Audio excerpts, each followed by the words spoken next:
इस कार्यक्रम के पुण्यार्चक हैं श्री कंवर लाल जी, महावीर प्रसाद जी पाटनी, आर के ग्रुप, मदनगंज, किशनगढ़, राजस्थान।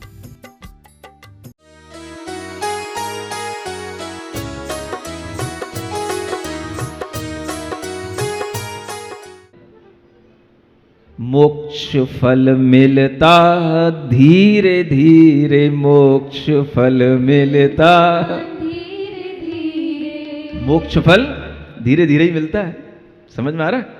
जल्दी मिले जरूरी नहीं है, लेकिन हम काम करते रहें निर्जरा के तो वह मुक्ति हमें जरूर मिलेगी। ये मुक्ति, मोक्ष का मतलब कल आपको बताया था दोपहर के सेशन में कि मुक्ति का मतलब है दुखों से मुक्ति। अगर आपको दुखों से भी मुक्ति चाहना है तो हमें यह संकल्प करना पड़ेगा कि मैं इन दुखों से दूर हूं। जब आप ये संकल्प करेंगे तो आपकी निर्जरा शुरू होगी, और अगर आप ये सोचेंगे कि मैं दुखमय हूं, मैं दुखी हूं, तो आपके लिए आश्रम होंगे, बंद होंगे। और जब आप ये सोचेंगे कि नहीं मैं दुखी नहीं हूं, तो आपके लिए मुक्ति मिलेगी, आपको दुख से मुक्ति मिलेगी। ये वही फंडे हैं जिनका उपयोग आज सब तरीके के मोटिवेटर कर रहे हैं। दुख से मुक्ति अगर आपको चाहना है तो आपको पहले संकल्प लेना पड़ेगा, और संकल्प लेने के लिए आपको मन में क्या लाना पड़ेगा? हमें एक अच्छा भाव लाना पड़ेगा कि हम अपने आसपास के लोगों को भी देखें तो दुख से ना देखें, प्रेम से देखें, सुख से देखें। समझ आ रहा है? इसलिए कहा जाता है अपने आसपास के 4 लोगों को देख करके मुस्कुराइए। क्यों मुस्कुराइए भाई? जब हमें दुख है तो हम कैसे मुस्कुरा लेंगे? अगर आप उस दुख को छोड़ने का संकल्प करेंगे, उनको देख करके भी मुस्कुराने की कोशिश करेंगे, तो आपको जो दुख का आश्रय हो रहा है वो रुक जाएगा। जो दुख बंधा हुआ है उसकी निर्जरा होगी और वो सुख आपके अंदर आने लगेगा। इसलिए हमेशा, चाहे दुख हो चाहे सुख हो, हमेशा अपने को वही कर्म करना है जो हम चाहते हैं और जो दूसरे को अच्छा लगता है। और इसीलिए हमें हमेशा प्रसन्न रहने के लिए कहा जाता है सदा खुश रहो, सदा प्रसन्न रहो। यूं मुरझाया चेहरा लिए हुए कहीं भी बैठोगे तो सामने वाला भी आपको देख करके सोचेगा भाई आदमी थोड़ा सा डिस्टर्ब लग रहा है, इससे दूर बैठो। समझ में आ रहा है ना? हाँ, हर कोई गिरती हुई दीवार से हर कोई बच के चलता है। क्या समझ में आ रहा है? गिरती हुई दीवार से हर कोई बच के चलता है। अगर आपका मनोभाव गिर रहा है, आप गिर रहे हो, आपका किसी भी तरीके से डिप्रेशन हो रहा है, तो हर आदमी आपसे कटने लगेगा, बच के चलने लगेगा। अगर आप चाहते हो कि हमसे सब घुल मिल के रहें, तो कभी भी अपने परिवार में, अपने घरों में ऐसी बातें मत करो जिससे कि दूसरे लोग दुखी होने लग जाएं। क्या सुन रहे हो? इतना ही भाव करो, इतना ही आज के लिए मन में अंदर संकल्प लाओ कि मैं घर में कोई ऐसी बात नहीं करूंगा जिससे मेरे घर का कोई भी व्यक्ति मेरी बात को सुनकर के दुखी हो जाए। अगर आप चाहते हो कि हम घर में दुख ना लाएं तो आप ये संकल्प शुरू कर दो। ये आपको बता रहा हूं घर में सुखी रहने का उपाय। अगर आपने कोई भी घर में दुख की बात की तो उससे दूसरे लोग जरूर दुखी होंगे, और वो दुखी होंगे तो घर में दुख फैलेगा। आपने उनको दुखी किया, वो आपके कारण से दुखी हैं, अब घर में दुख फैल गया। अब कैसे समेटोगे उस दुख को? कोई तरीका नहीं है, एक ही तरीका है, आप दुख की बातें कहना बंद करो। भले ही आपको कितना ही लॉस हो रहा हो, भले ही आपके लिए कितना ही बर्डन आपके ऊपर काम का हो, कितना ही आपके सामने एडवर्स सिचुएशन हो, आप दुख को दुख के रूप में मत कहो। आप हमेशा अच्छा बोलो, सुख की बात बोलो, जिससे कि दूसरों के लिए दुख ना हो। ऐसी बात बोलोगे तो आपका सुख इसी बात से शुरू हो जाएगा। अगर आपके घर में आपकी पत्नी, आपके बेटे आपके सामने आते हैं और आप अपना दुख छिपा करके भी उनसे सुखी होने की बात करते हैं, नहीं बेटा अच्छे से सुखी रहो, कोई दिक्कत नहीं है, बताओ तुम्हें क्या दुख है, मैं तुम्हारे दुख को दूर करता हूं। तुम भले ही दुखी हो, लेकिन अगर उनके दुख को दूर करने की बात उनसे कहोगे तो तुम्हारा दुख भी उस समय पर हल्का हो जाएगा। और तुम अपना रोता सा चेहरा वहां ले जाकर के बैठोगे और बच्चों से कहोगे बेटा आज बहुत लॉस हो गया, आज शेयर मार्केट इतना डाउन हो गया, आज बहुत जो है बैंक बैलेंस इधर उधर हो गया, तो बच्चा इस दुख को सुनकर के दुखी होगा और आपने उसको दुख को बढ़ा दिया। वो दुख बच्चा मम्मी से कहेगा, मम्मी अपने मायके में कहेगी, और वो दुख फिर बढ़ता चल करके फिर मायके से आपके पास फोन आएंगे, भाई जमाई जी क्या हो गया? आप कहोगे भाई ये भाई बात मायके तक कैसे पहुंच गई? तो ऐसे पहुंच गई। समझ आ रहा है? तो आपने वहां तक दुख पहुंचा दिया, ससुराल तक दुख पहुंचा दिया। सुन रहे हो? इसलिए जो लोग सुखी होना चाहते हैं उनके लिए एक बहुत अच्छा यह बात बता रहा हूं, बहुत अच्छी ये संकल्प की बात आपके अंदर रहनी चाहिए कि हम कभी भी दूसरे को दुखी करने के लिए कोई भी सेंटेंस अपने से मुंह से ना बोलें, और हम जब भी बोलें सुख की बात बोलें तो आपके घरों में कभी दुख नहीं होगा। आपका परिवार, आपके सब घरों के अंदर सुखी सुख महसूस आपको होगा, और इसी के माध्यम से आपको भी धीरे धीरे दुख से मुक्ति मिल जाएगी। ये निर्जरा तत्व और मोक्ष तत्व का ये सिद्धांत इस तरह से अप्लाई करना चाहिए। सुन रहे हो? हाँ तो बोलो, हिल रहे हो कि नहीं? चलिए, ओम अरहम ओम अरहम ओम अरहम बोल। ओम अरहम ओम अरहम ओम अरहम बोल। सभी कार्य की सिद्धि से तू पहले इसको बोल। सभी कार्य की सिद्धि से तू पहले इसको बोल। चलिए, आज कितने लोग संकल्प लेंगे कि आज मैं घर में कोई भी नेगेटिव बात नहीं करूंगा?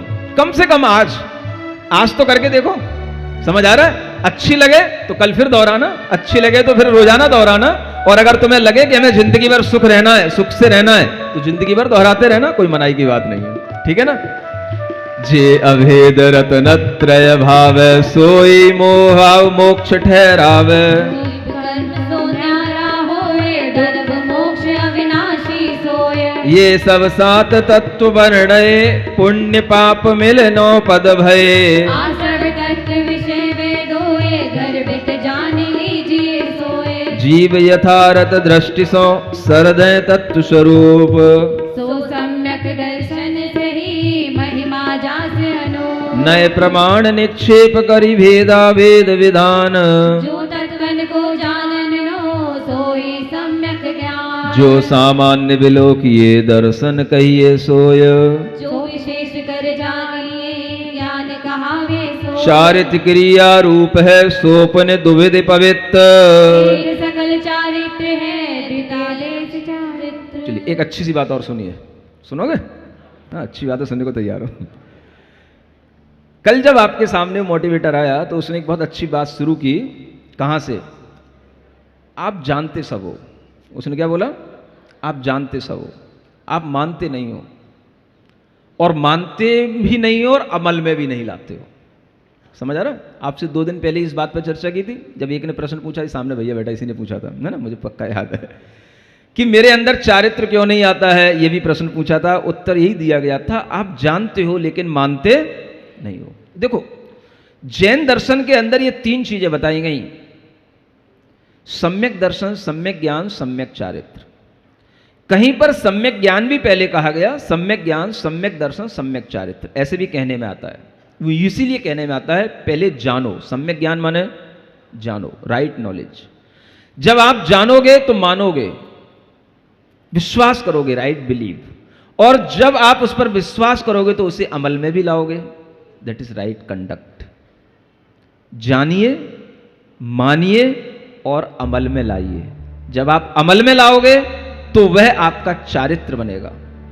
अमल में वही चीज आती है जो आपके चारित्र के रूप में समा जाती है, और जब चारित्र बन जाता है तो वो हमारी हैबिट बन जाता है। चारित्र मतलब वो हमारी हैबिट बन गया, आदत बन गया। अगर आपका चारित्र बन गया, मुझे किसी जीव को मारना नहीं, इट मीन्स ये आपकी हैबिट बन गई।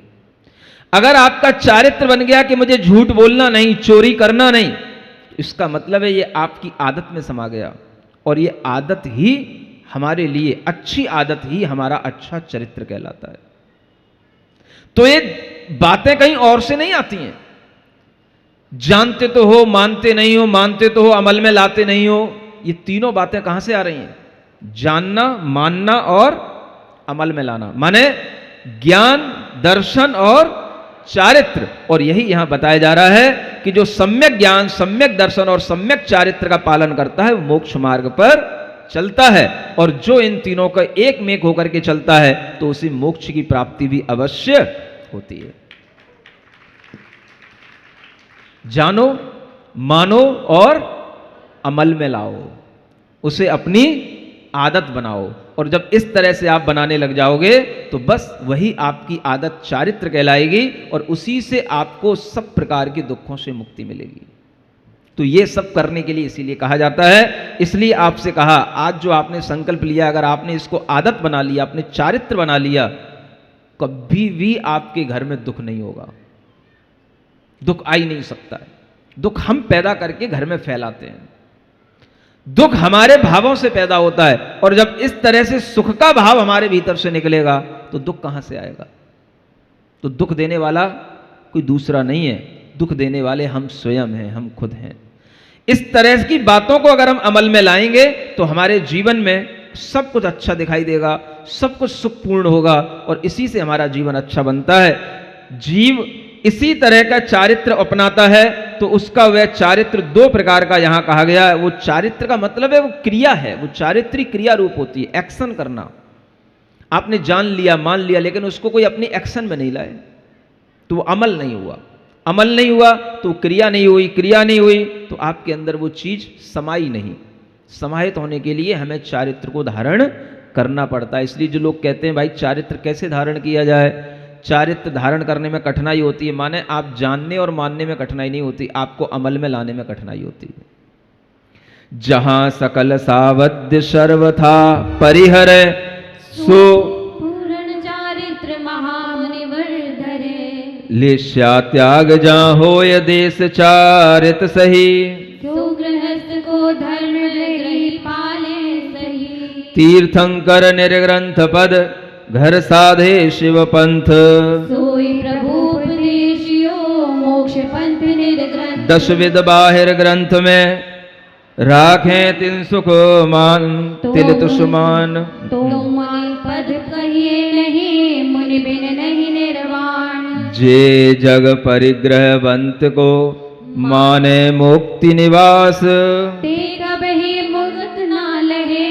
भ्रमे चतुर्गति वास, क्रोधाधिक जब ही करे बंधे कर्म तब आन, परिग्रह के संयोग सो बंध निरंतर जान, बंध अभावे मुक्ति है ये जाने सब लोय, बंध हेत वर्ते जहाँ मुक्ति कहाँ ते होय, पश्चिम भानु उगवे अगन न शीतल होय, यथा जात जिन लिंग बिन मोक्ष न पावे कोय।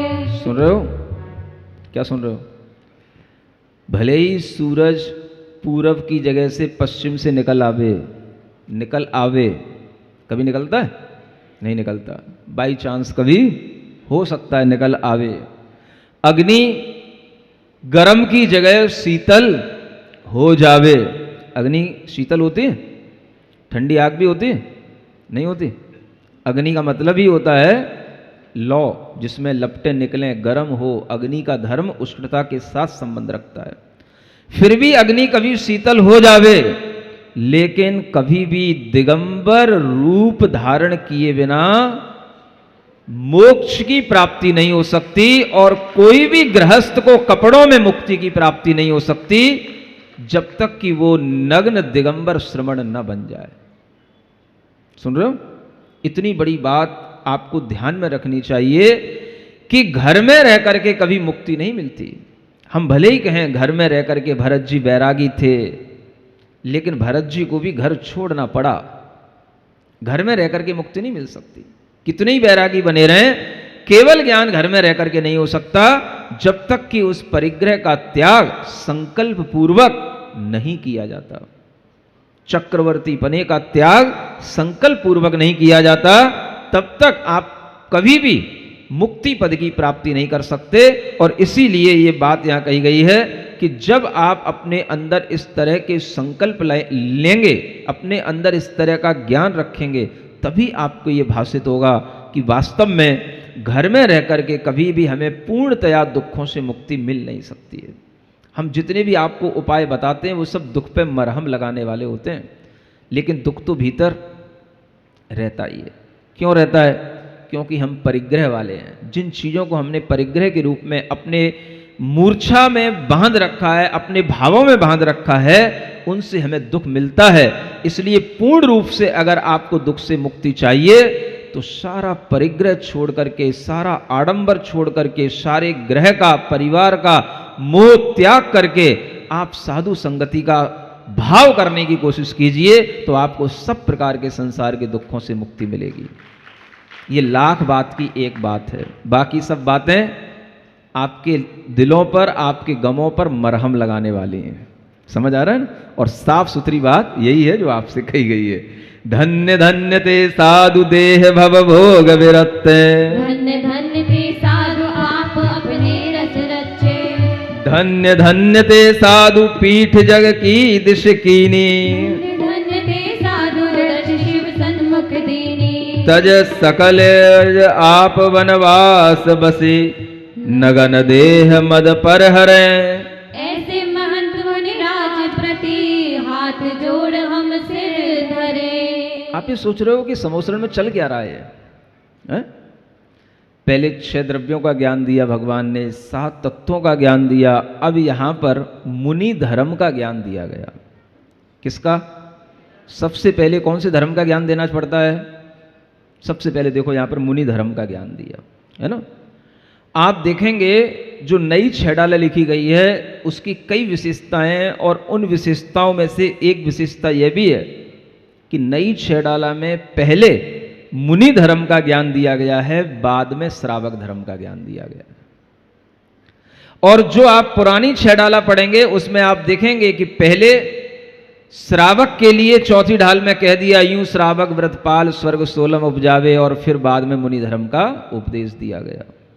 समझ आ रहा? ये बेसिक डिफरेंस है, इन्हें भी ध्यान में रखो। वस्तुतः पहले मुनि धर्म का ही ज्ञान दिया जाता है। अगर हम मुनि धर्म को संभालने में समर्थ न हो तो फिर नीचे की बात की जाती है। पहले तो ऊंची ही पदवी पर पहुंचाने का भाव होता है, पहले ऊंचा ही ज्ञान दिया जाता है। अब भाई उतना ऊंचा बिजनेस ना कर सको तो फिर छोटी मोटी दुकानों से काम चलाओ। लेकिन बात अगर किसी बिजनेस मैनेजमेंट से पूछोगे तो वो कहेगा भाई बड़े विजन से बड़े बिजनेस की बात करोगे तो बड़े बनोगे। अब तुम कहोगे महाराज इतनी पूंजी नहीं है कि बड़ा विजन तो है लेकिन बड़ी पूंजी लगाए बिना बड़ा बिजनेस कैसे खड़ा होगा? लोन भी लेंगे तो कितना लेंगे? हैसियत के हिसाब से लिया जाएगा। लोन भी तो आपकी प्रॉपर्टी को देख करके ही, बैलेंस को देख करके ही दिया जाता है। यूँ थोड़ी ना कि सब जगह लोन कितना ही चाहो इतना मिल जाता है। बोलो तो ऐसे ही होता है कि नहीं है? आपके पास में अपना बैलेंस 1 लाख रुपए का नहीं है और आप 20 लाख का अगर लोन मांगोगे तो चुकाओगे कैसे? ये भी तो देखना पड़ता है। तो अगर आपके पास में बड़ा बिजनेस करने की क्षमता नहीं है तो अपनी हैसियत के अनुसार छोटा बिजनेस करो। तो बिजनेस वाला फिर बाद में आपको दूसरी टिप बताता है कि भाई छोटे बिजनेस से अपना काम शुरू करो, जितनी हैसियत है उससे काम शुरू करो। ऐसे ही अगर आपके पास में पुण्य है, सामर्थ्य है, अच्छे भाव हैं तो पहले क्या करो? मुनि धर्म को अंगीकार करो। और अगर वो सामर्थ्य न बने तो फिर गृहस्थ धर्म को अंगीकार करो, श्रावक धर्म को अंगीकार करो। यूं नहीं कि पहले आपने पहले से ही सोच लिया नहीं पहले तो हम गृहस्थ ही बन जाते हैं, फिर गृहस्थ बन करके व्रत ले लेंगे, फिर व्रत लेते लेते जब बुढ़ापा आ जाएगा तब बुढ़ापे में मुनि बनने की सोचेंगे। ऐसे ही सोचते हो ना आप लोग? बोलो तो। हाँ ऐसे ही सोचते हैं। ये आप उल्टे चल रहे हो, भगवान की वाणी के अनुसार नहीं चल रहे हो। समझ आ रहा है? ये बात अलग है कि आपकी अगर गृहस्थी बस गई है तब आपकी सोचने में आ रहा है तो अब तो कुछ नहीं हो सकता, वो बात अलग है। लेकिन अगर आपकी गृहस्थी नहीं है और आप प्रारंभ से ही इस तरह से अपनी युवावस्था से सोच के चले हैं, जब आप गृहस्थी में नहीं बंधे, जब आपका विवाह बंधन नहीं हुआ, उससे पहले अगर आपने इस तरीके से सोच करके आगे कदम उठाया तो ये उल्टा कदम कहलाएगा। पहले कीचड़ में पैर डालो और फिर साफ करो। इसको समझदारी कहेंगे ना समझी कहेंगे? बोलो बोलो, हिलो हिलो। इसे समझदारी कहेंगे ना समझी कहेंगे? तो भगवान आपको समझदार बनाते हैं, ना समझ नहीं बना रहे हैं। इसलिए समझदारी से पहले क्या कहते हैं भगवान, कहते हैं कीचड़ में पहले डारी क्यों रहे हो भाई। जब तुम्हें कीचड़ से मुक्ति ही चाहिए, कीचड़ को धोना ही है, तो पहले अपने पैर को गंदा क्यों कर रहे हो, जो पानी बेवजह फिर बाद में क्यों खराब करना। समझ आ रहा है कि नहीं आ रहा है? हाँ, तो यही धर्म सबसे पहले बताया जाता है। सकल जंजाल को छोड़ो। बंधनों में पड़ने के बाद बंधनों को तोड़ने की बात बहुत कठिन हो जाती है। बंधनों में पड़ो ही क्यों, अगर बंधन तोड़ना ही तो पहले बंधन को स्वीकार ही क्यों करो। इसलिए पहले मुनि धर्म को अंगीकार किया जाता है। अगर सामर्थ्य न हो तो फिर सेकंड लेवल की बात करो। समझ आ रहा है? इसलिए यहां पर तीर्थंकर भगवान ने आज हमें क्या सिखाया, मुनि धर्म सिखाया। और इस तरह का मुनि धर्म सिखाने के बाद में कल भगवान के द्वारा हमें सिखाया जाएगा श्रावक धर्म। सुनो श्रावको, कल का धर्म तो सुनना ही पड़ेगा आपको, है ना। आज का धर्म आपके काम का नहीं भी हो, 4 लाइनें और पढ़ते हैं, पूरा होता है मुनि धर्म। पंच महाव्रत दुर्धर धरें, सम्यक 5 समिति आदरें, 3 गुप्त पाले यह धर्म, 13 विचारित मुनि धर्म। याते सदै मुक्ति पद खेत, तिस ही धर्म सुदेश सुख देत। सो एकादश प्रतिमा रूप, ते वर्णो संक्षेप स्वरूप। इस तरह से यहां पर ये मुनि धर्म समाप्त होता है और कल से श्रावक का धर्म प्रारंभ होगा। और उसके बाद में ये प्रयास है कि 28 तारीख को आपका ये पार्श्व पुराण पूर्ण किया जाएगा। अब कहना इसलिए पड़ेगा कि जब तक संकल्प नहीं लिया जाएगा तब तक काम होगा नहीं। इसलिए 28 तारीख को ये पुराण पूर्ण करूंगा और 29 तारीख को आपकी परीक्षा होगी और फिर 30 तारीख को एक अच्छा विधान किया जाएगा।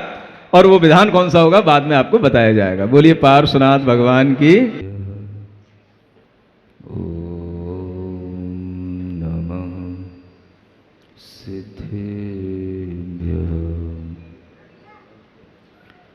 जयतस्तव पार्श्वस्य श्रीमद्भर्तृपदद्वयम् क्षयं दुस्तरपापस्य क्षमं कर्तुं ददज्जयम् तमोतु ममतातीत ममोत्तममतामृत मतातीत मते तात ततातीत मृते मित स्वचित्तपटया लिख जिनं चारु भजत्ययं शुचिरूपतया मुख्य मिनं पुरो निजश्रियम्। देवादिदेव आदिम तीर्थंकर श्री ऋषभनाथ भगवान की, देवादिदेव श्री पार्श्वनाथ भगवान की, वर्तमान शासन नायक श्री वर्धमान महावीर भगवान की, परम पूज्य आचार्य गुरुवर श्री विद्यासागर जी महाराज की।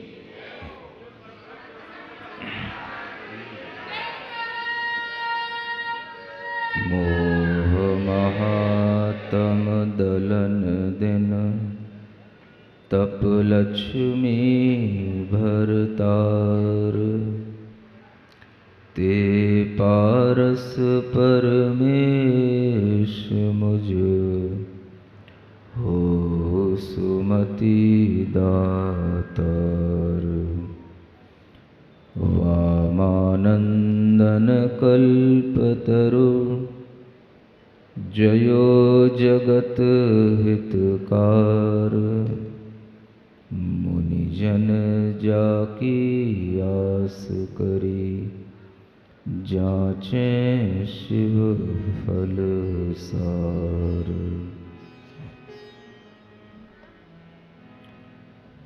तीर्थंकर पार्श्वनाथ भगवान की यह कथा भगवान को समूह शरण में देखते हुए, भगवान की दिव्य ध्वनि का पान करते हुए हमें उस ज्ञान से परिचय करा रही है जिस ज्ञान से इस जीवात्मा का हित होता है। एक तत्व ज्ञान होता है और एक आचरण परक ज्ञान होता है। तत्व ज्ञान हमारी आत्मा के लिए श्रद्धा करने योग्य होता है, क्योंकि तत्व पर श्रद्धा करके ही हम अगर आचरण करेंगे तो वो आचरण हमारे लिए लाभकारी होगा, हितकारी होगा। जिसे तत्व पर श्रद्धा नहीं होती वह अपने जीव आदि तत्व की श्रद्धा के बिना जो कुछ भी आचरण करता है तो उसे अज्ञान जन्य आचरण या तप कहा जाता है। इसलिए प्रभु ने हमें पहले तत्व का ज्ञान दिया, हमें जीव आदि 7 तत्वों के बारे में बताया और कहा कि अपने जीवात्मा के विषय में यदि इसी तरह का आपका श्रद्धा रहेगा, विश्वास रहेगा, तो आप जो भी आचरण करेंगे वो आचरण समीचीन होगा और वो फलदायी भी होगा। आचरण अपने आप में एक भार होता है, लेकिन वह भार तब होता है जब वह सम्यक ज्ञान से रहित होता है। वही आचरण अगर सम्यक ज्ञान से सहित होता है तो वह आचरण रत्न की तरह भार रहित होने पर भी बेशकीमती होता है। पत्थर बहुत भारी होता है और रत्न पत्थर का ही होता है, लेकिन रत्न पत्थर की तरह बहुत भार धारण नहीं करता है। पत्थर को हम अपने सिर पर रख नहीं सकते, पत्थर को हम आदर और पूजा दे नहीं सकते, लेकिन आप जानते हैं कि रत्न भी पत्थर का ही एक प्रारूप है और उस पत्थर के होने के बावजूद भी उस रत्न की कीमत पत्थर से बहुत अधिक होती है। एक छोटा सा रत्न भी यदि हमारे पास में है तो हम अपने आप को बहुत अमीर, बहुत धनवान और बहुत अपने आप को समृद्धशाली समझते हैं। ठीक इसी तरह से आचार्य कहते हैं कि अगर हमारे पास में तप बहुत है और अगर हमारे पास सम्यक्त्व का भाव नहीं है, तत्व श्रद्धा नहीं है, तो वह तप, वह आचरण भार स्वरूप है, पत्थर की तरह वो हमारे लिए भारी लगेगा। और अगर हमारे पास में तत्व ज्ञान है, तत्व की श्रद्धा है और उस सम्यक ज्ञान के साथ में हम आचरण कर रहे हैं, तप कर रहे हैं, तो वो हमारे लिए रत्न की तरह बहुत ही कीमती और बहुत ही हल्का वह आचरण लगेगा, भले ही बाहर से देखने में वह आचरण कितना ही लोगों के लिए भारी लगता हो। आप देखेंगे कि बहुत से लोग इस बात से आश्चर्य करते हैं, पूछते भी हैं, कहते भी हैं और कभी कभी कमेंट्स भी करते हैं, इतना तप त्याग करने की क्या जरूरत है, इतने नियम संकल्प लेने की क्या जरूरत है, इतना कठिन आचरण करके अपने आप को तरह तरह की चीजों से छुड़ाने की क्या जरूरत है। और इस तरह की शिक्षाएं घर के बेटे अपनी मम्मी पापा को ज्यादा दिया करते हैं। आप देखते होंगे जो मम्मी पापा सोचते हैं कि हमारे जीवन में हमें जो सुख मिलना था मिल गया, हमें जो कमाना था कमा लिया, हमारे साथ जो होना था हो गया, अब हम कुछ धर्म की तरफ अपना मन लगाएं, क्योंकि जीवन का कोई ठिकाना नहीं है। तो जब माता पिता एक उम्र में कुछ इस तरह का विचार करते हैं तो उनके बेटे, उनके बेटियां उनके पैरों को खींचते हैं। ऐसा होता है कि नहीं? हाँ तो बोलो, तब मैं बात को आगे बढ़ाऊं। मेरे तो बेटे बेटियां हैं नहीं, तुम्हारी तरफ से ही बोल रहा हूं।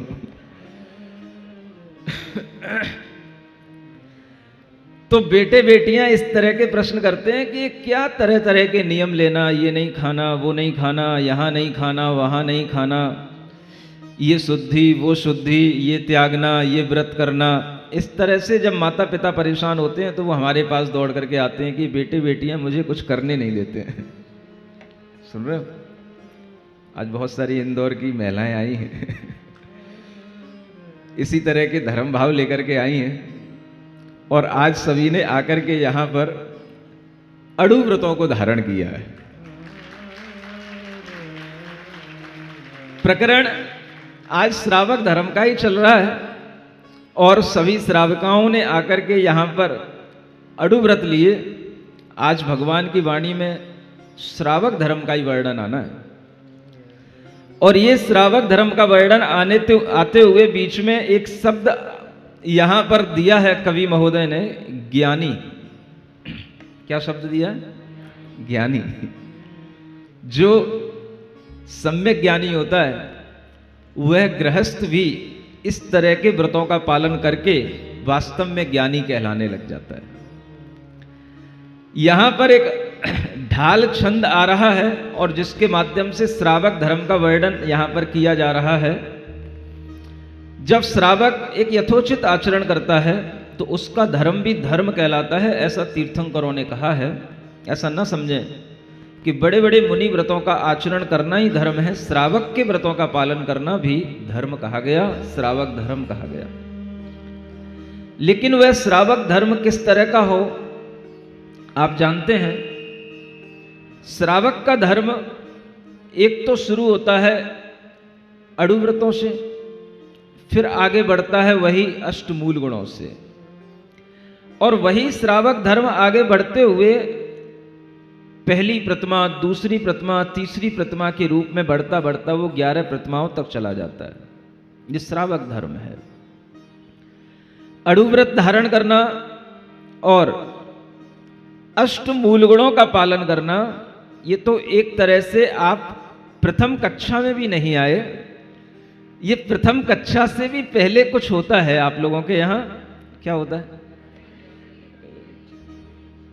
नर्सरी, केजी, ये चल रहा है। सुन रहे हो? मुझे कुछ ऐसा ही लगता है। श्रावक का धर्म पहली सीढ़ी, पहली क्लास से शुरू होगा तो उसका नाम है पहली प्रतिमा, प्रथम प्रतिमा का पालन करना। और अगर वो श्रावक उस प्रतिमा का पालन नहीं कर पाता है तो वह इस तरह से कभी अड़ू व्रतों को धारण करता है, अष्टमूल गुणों को धारण करता है, लेकिन उसे ये ज्ञान में रहना चाहिए कि हमें कम से कम अपना आचरण इस लायक तो बना लेना है कि हम पहली कक्षा में तो आ ही जाएं। अगर हम धर्म के विद्यार्थी हैं, धर्मार्थी हैं, मोक्षार्थी हैं, ये भी मोक्षार्थी धर्मार्थी समझ रहे हो? कौन से नए नए शब्द में ढूंढ के लाया हूं आपके लिए। विद्यार्थी तो आपने सुना है, तो जो विद्या का प्रयोजन धारण करता है वो विद्यार्थी कहलाता है। जो मोक्ष का प्रयोजन धारण करे वो मोक्षार्थी कहलाता है। जो धर्म का प्रयोजन अपने अंदर धारण करे वो धर्मार्थी कहलाता है। आप अगर धर्मार्थी हैं, मोक्षार्थी हैं, तो कम से कम पहली क्लास और दूसरी क्लास पास करने के लिए अपने अंदर एक संकल्प जरूर लेना चाहिए। जीवन में वो क्षण आए जब हम कम से कम दूसरी क्लास पास तो कहलाएं। नहीं समझे? ऐसे बहुत से बच्चे मिलते हैं, आजकल तो थोड़ा कम मिलते हैं, लेकिन मिलते थे, अभी भी मिल जाते हैं। वो कुछ भी ना पढ़े हो तो कम से कम दूसरी पास तो जरूर मिल जाते हैं। कोई भी गांव का बच्चा हो, किसी भी तरह का, जहां पर कोई साक्षरता का कोई मतलब स्कूल ना हो या कुछ ना हो, तो भी दूसरी पास तो जरूर मिल जाएगा। और अगर बच्चे ने दूसरी पास कर ली है तो इसका मतलब है कि उसे ABCD आती है, क ख ग घ आता है। मैं भी चाहता हूं आप सभी धर्मार्थी, मोक्षार्थी थोड़ा ABCD ऑफ जैनिज्म की सीख करके अपने आप को थोड़ा सा सेकंड क्लास पास करने के लिए अपने को एलिजिबल बनाए तो बड़ी प्रसन्नता होगी। कठिनाई कुछ नहीं है, सभी तरह की चीजें हमारे सामने हैं। और हम अगर अपने आप योग्यता को बढ़ाने के लिए अड़ू व्रत भी लेते हैं, अष्टमूल गुणों का पालन भी करते हैं, सप्त व्यसन से बचते हैं, तो ये हमारी योग्यताएं जब बढ़ती चली जाती हैं तो यही हमें प्रथम कक्षा और दूसरी कक्षा तक ले जाती हैं। और इस तरह का भाव तो करना ही चाहिए कि हमें अपने जीवन में वो समय निकालना है। लेकिन बात वही आती है, जैसे ही आप ऐसा कुछ करेंगे, आपके बेटे, फिर बेटे के बेटे, बेटियां, बेटियों के बेटे, ये सब आपको खींचेंगे। दादी माँ हमारे साथ क्यों नहीं खा रही हो? जब तक आप दादी बन चुकी होंगी, दादा बन चुके होंगे, सुन रहे हो, नानी बन चुके होंगे, नाना बन चुके होंगे, आप हमारे साथ घूमने क्यों नहीं चलते हो? आप हमारे साथ होटल में क्यों नहीं बैठते हो? तो फिर आपको ये मोह परेशान करेगा। सुन रहे हो? आपको सब ज्ञान पहले से होना चाहिए। अगर आप अपने आचरण को बढ़ाना चाहते हैं, लिए हुए ज्ञान को अमल में लाना चाहते हैं, तो आपको इतना मोह तो थोड़ा सा कम करना ही पड़ेगा, और इस मोह को छोड़कर के ही आप कुछ कर पाएंगे। बेटे बेटियां पूछते हैं, क्या ये तप करना, ये संयम करना, ये कोई भार स्वरूप नहीं होता है? एक बहुत अच्छी बात हमेशा याद रखो, जिनके अंदर सम्यक ज्ञान होता है, जो तत्व श्रद्धा के साथ जीते हैं, उनके लिए कितना ही बड़ा आचरण हो, दूसरों को देखने में कठिन लगेगा, लेकिन करने वाले के लिए वो बिल्कुल सरल होगा, और सरलता से करते हुए उसे अपनी अहमियत रत्न को धारण करने की तरह उसे अपने अंदर अहमियत मालूम पड़ेगी कि मैंने सम्यक दर्शन धारण किया, मैंने सम्यक ज्ञान धारण किया, मैंने सम्यक आचरण धारण किया। तो जैसे एक छोटा सा रत्न अगर आपकी जेब में होता है, तो आपकी अहमियत इतनी बढ़ जाती है, जिसकी आत्मा में ये 3-3 रत्न आने लग जाते हैं, उसकी अहमियत कितनी बढ़ जाती है आप समझ सकते हैं। इसलिए वो चीजें भारी नहीं होती हैं। देखने में लगता है बड़े बड़े व्रत हैं, उपवास हैं, ये त्याग हैं, ये भारी देखने में लगते हैं उन लोगों के लिए जो अज्ञानी हैं। अब बेटे बेटियां सम्यक ज्ञान तो होता नहीं, सब कॉलेज स्कूलों के ज्ञान वाले लोग होते हैं, तो उनके ज्ञान में वो चीजें भार स्वरूप लगेंगी, लेकिन जो सम्यक ज्ञानी होते हैं उनके लिए वो चीजें भार स्वरूप नहीं होती हैं। आप देखते हो अनेक साधु होते हैं, अनेक व्रती लोग होते हैं, घर में भी रह करके तपस्या करते हैं और अनेक तरह के व्रतों का पालन करते हैं, लेकिन उनके व्रतों को देख करके हम तो घबरा सकते हैं, लेकिन वो कभी भी घबराते नहीं है। वो आसानी से सब चीजों का पालन करते हैं। कैसे कर ले जाते हैं? किसके बल पर कर ले जाते हैं? तत्व ज्ञान के बल पर। इसलिए पहले यहां पर तत्व ज्ञान दिया गया, अब यहां पर सम्यक चारित्र की बात है। मुनि धर्म का वर्णन आप सुन चुके हैं, अब गृहस्थ धर्म का नंबर आ रहा है। और कहां से शुरू हो रहा है? देखो भाई, बुरा नहीं मानना, यहां पर गृहस्थ धर्म का वर्णन करते हुए कोई तो यहां पर अड़ुव्रतों का वर्णन नहीं है, कोई अष्टमूल गुणों का वर्णन नहीं है, सीधा पहली कक्षा से वर्णन शुरू हो रहा है।